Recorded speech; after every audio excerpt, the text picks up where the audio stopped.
Once upon a time,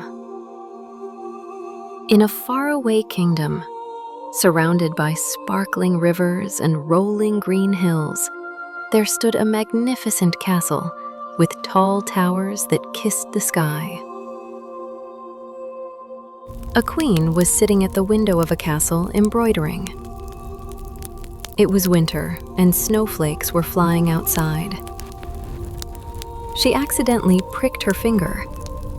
A drop of blood fell on the window frame. As she looked at the striking contrast of red on white, she whispered to herself, "I wish I had a child with skin as white as snow, lips as red as blood, and hair as black as this ebony wood." Queen's wish was soon fulfilled, and the girl she had dreamed of was born. She was named Snow White. However, the queen didn't live a long life, and Snow White was soon a motherless child. Her royal father, however, did not want to be left alone to take care of her, so he found a new wife in a short time. The new queen, Snow White's stepmother, was beautiful, but there was no goodness of heart to speak of. She was only interested in the admiration of the people around her, beautiful clothes, and expensive jewels. She had a magical mirror, and she asked the same question every day. "Mirror, mirror on the wall, who's the fairest of them all?" And the mirror always answered truthfully, "My lady, I look around the land, but I see no greater beauty than you." This was the answer for many years, but in the meantime, Snow White was growing in beauty. One day, as always, the queen asked the mirror her question. "Mirror, mirror on the wall, who's the fairest of them all?" And the mirror, as always, answered truthfully, "My lady, though you are as beautiful as a dream, Snow White is more beautiful." For a moment, the queen's beautiful features turned frightening. Her face wrinkled with anger. Her jealousy turned into hatred. From that moment on, she couldn't stand the sight of Snow White. Her anger and envy grew each day until she could no longer bear it. She ordered a young hunter who was bringing game to the castle kitchen to drag Snow White deep into the woods, cut out her heart, and bring it to me. So soon, the hunter, accompanied by Snow White, went into the forest and led her deeper and deeper. But when he was about to perform that deed, he realized he couldn't do it. Looking into Snow White's innocent eyes, he was unable to do so. He said, "You must never return to the castle again, or the queen will kill you."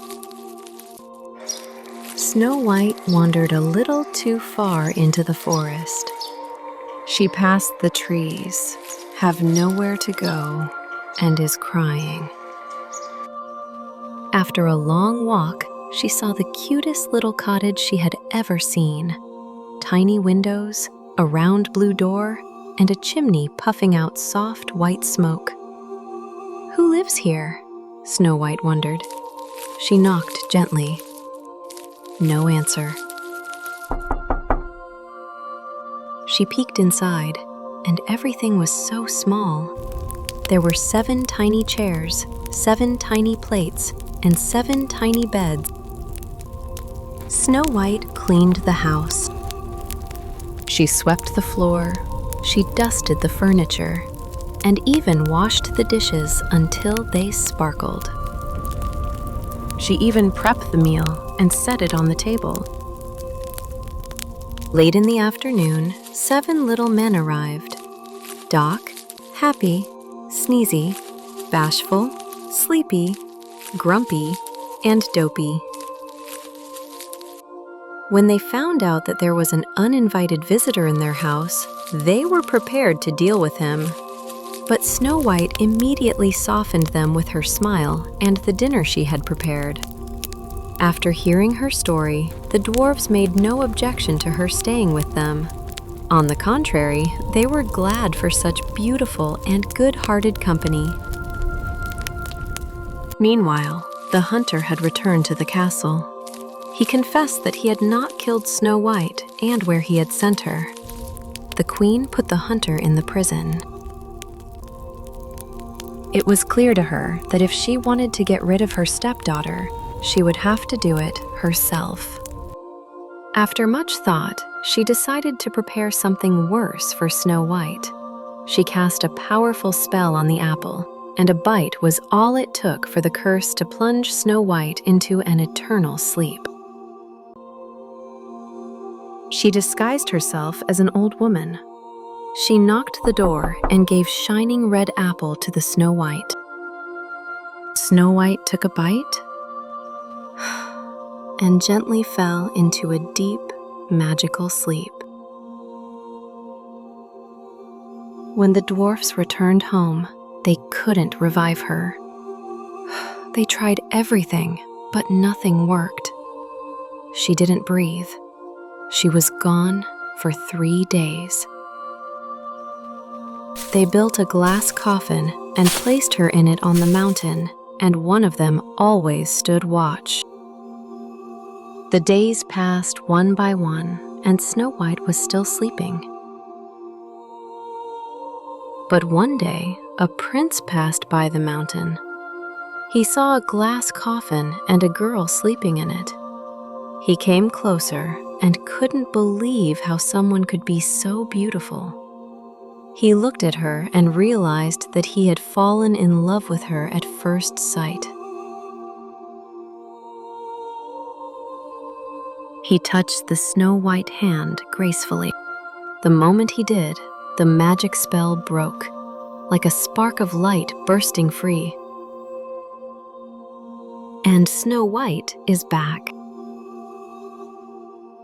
The dwarfs got really excited. Snow White thanked the dwarfs for caring for her every single day. The prince invited Snow White to the castle, where she could live safely and peacefully, surrounded by kindness, not jealousy. And so, Snow White and the prince began a new chapter of life. The dwarfs visited often, and Snow White lived happily ever after, loved by her friends, cherished by her kingdom, and remembered for her gentle, caring heart.